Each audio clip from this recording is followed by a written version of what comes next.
Welcome back to the show, the NBA show. Today we talk rookies, or as some of y'all like to say, rickies. We're gonna talk some Ricky talk and then some game talk, so a little bit of both.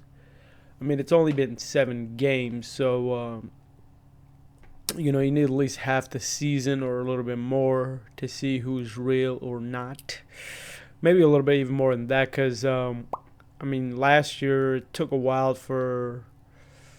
James Wiseman had a pretty good beginning of the year, or pretty good start to the year. Then Anthony Edwards came pretty much. Anthony Edwards had a pretty decent year all around, but it was the ending of the year that was really good.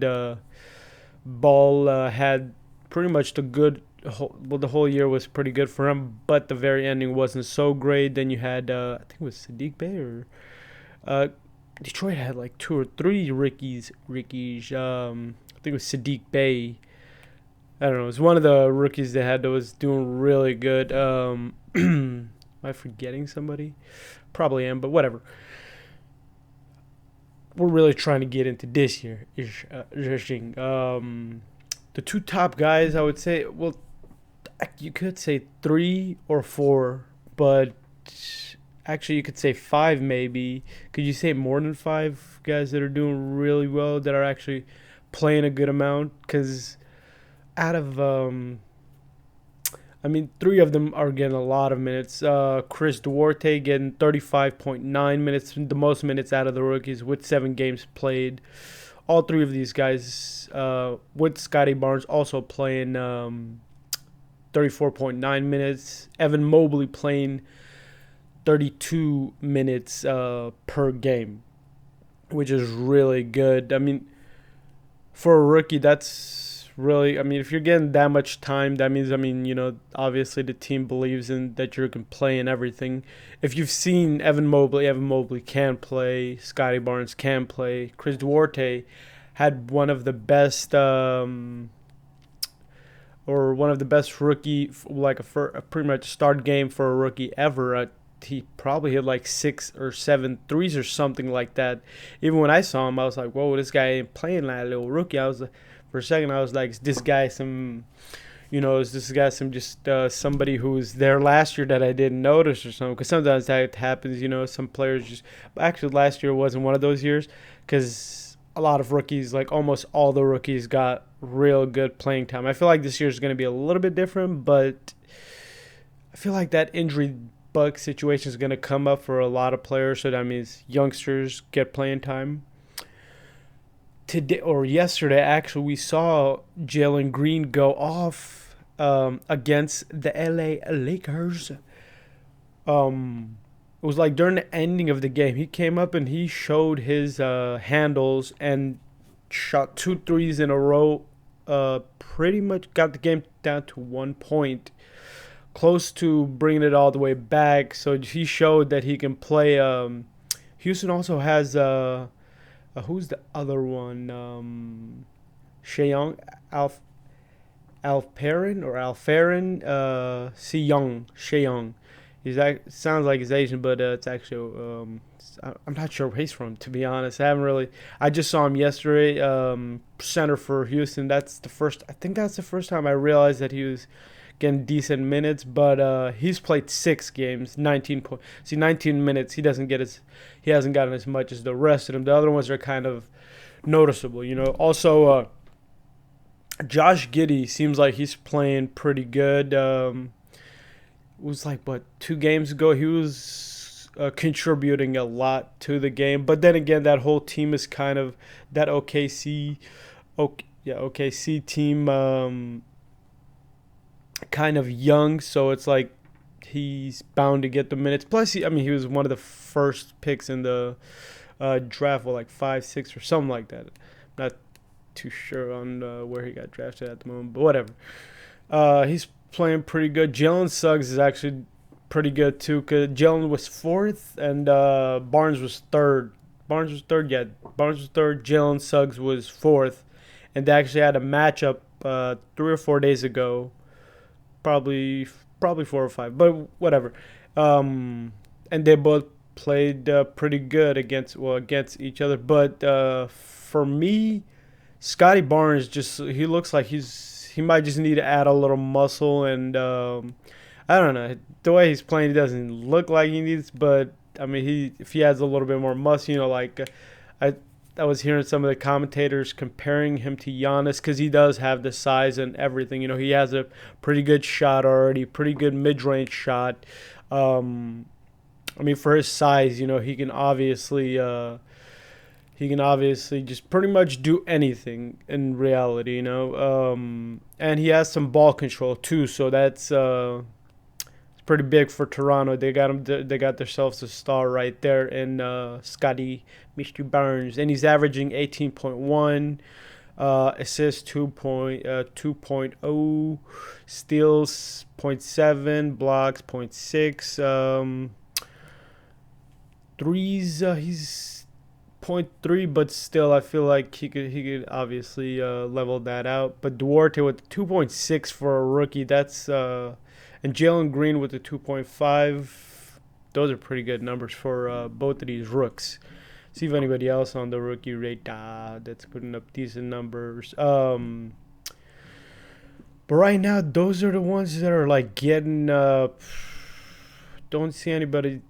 I mean, like I watch the majority of the highlights or all the highlights, and I just don't, to be honest, haven't noticed anybody else as much as those cats right there. There's actually somebody else.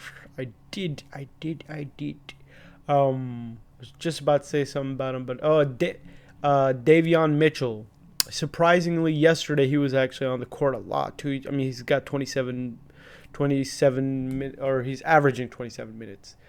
6 games played by him. Not sure why he hasn't played 7. That's probably because of the first game and they just weren't comfortable. But he was actually guarding. Was he guarding Devin Mitchell? Donovan Mitchell. During the game, I think, because I remember it was during the last play.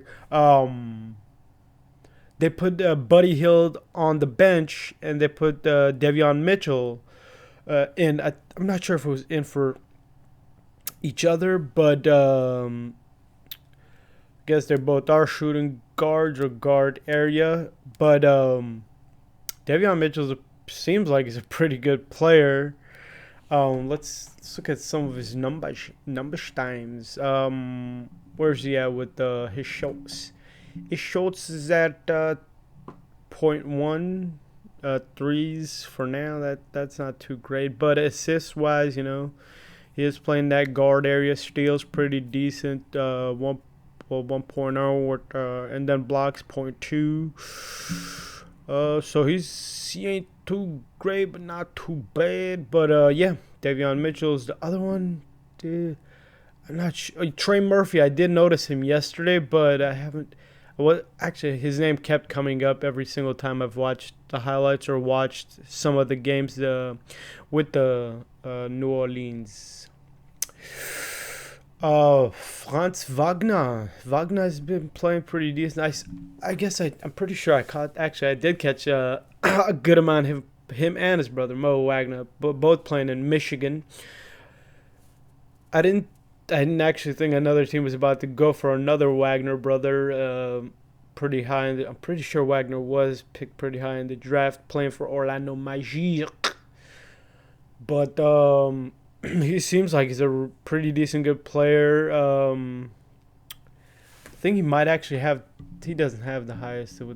He has. I think he has the second highest percentage for threes right now. So that's pretty. I did notice that he was pretty good in the 3-point area. I'm not too sure if his brother actually is. I mean, Jalen Green with the 2.02 as well, but 2.0 for both of them, which is per decent. What is he averaging? His average is 13.9 with total points. I didn't mention that Scotty's points were 18.1. So there you go. That's one big reason why he is the best rookie so far. And Scotty or Chris Duarte with 17.7. So it's not that far. They both play pretty good minutes. But Evan Mobley isn't that far from either one, to be honest. And Jalen Green is a pretty good player himself. So none of these guys so far seem like bust. Jalen Suggs is even pretty good, to be honest. Jalen Green is good. Donovan Mitchell. But like I said, just need a little bit more time, to be honest. But I guess I passed that 10-minute mark, so I guess I won't be really getting. I guess I'll just bring up. I guess I can look at the records. Heat with 6-1, Bulls 6-1, Knicks 5-2, 76. I mean, it's pretty much the main guys, you know. Whoa! I did not notice this. The Celtics are on a 3-game losing streak. Wow, 5-2-5. That's not so good. I'm like 1,000% sure they're gonna pick that up, but then again, mate. The Bucks, you got Bucks ahead of them, Hawks and Nets, Hornets playing really well. Really well. They're playing really good. I mean, they've been good ever since. Even though they lost two good players, but they added Oubre. They did lose boy who played for the Celtics, Lakers. I'm losing his name right now, but for sure they lost Devontae Graham, Malik Monk. They also lost Malik the Monk. Right now, everything in the West looks pretty decent, other than the fact that the Trailblazers are in 10 and Clippers are 11. But that's somewhat expected with Kawhi not being there. I'm not actually shocked at the Timberwolves being 3-3, but I don't feel like they're gonna. Actually, I like the Timberwolves, but then again, I feel like if any team drops off, it might be the Grizzlies or the Mavericks. But then again, see, the West Coast is just so hard to call because there's so many good teams, you know. Shockingly, the Pelicans are really. I mean, they're 1-7. Thunder 1-6. Rockets 1-6. Those teams you're not too shocked on, but mainly for the Pelicans, Zion isn't there right now, and Ingram is injured. Spurs 2-5, not so great for them, but the Clippers did add certain players. So you'd expect the one bust so far for them is not. I don't know. I always get the two players mixed, Maxey and Mann. But Terrence Mann, I feel like if he steps it up a little bit more, Ibaka still hasn't came back. I'm not 100, but I think Zubac is a little. He might be injured, but everybody else is there. So I don't know what's going on with them, but they need to pick it up pretty much. I mean, Paul George is playing pretty good basketball, to be honest. Reggie Jackson playing decent, but still, yeah, that's. I feel like that's gonna even out as the league goes. They did add Eric Bledsoe. I feel like a little bit more time, and the Clippers should be back in that playoff spot. If not, then they might need to add some more pieces or do some trades or something, because 2-4 ain't pretty. That'll be everything, and thanks for watching, and we'll keep you updated, and if probably end up doing a rookie video or something like that later on, but I'm planning on doing 1, 2 to 3 videos of NBA. I mean, there's just so much NBA and so much to talk about. I used to do much longer videos, but now it's shorter. This is actually one of the longer videos I've done in about 2 or 3 weeks. But Sabotage out.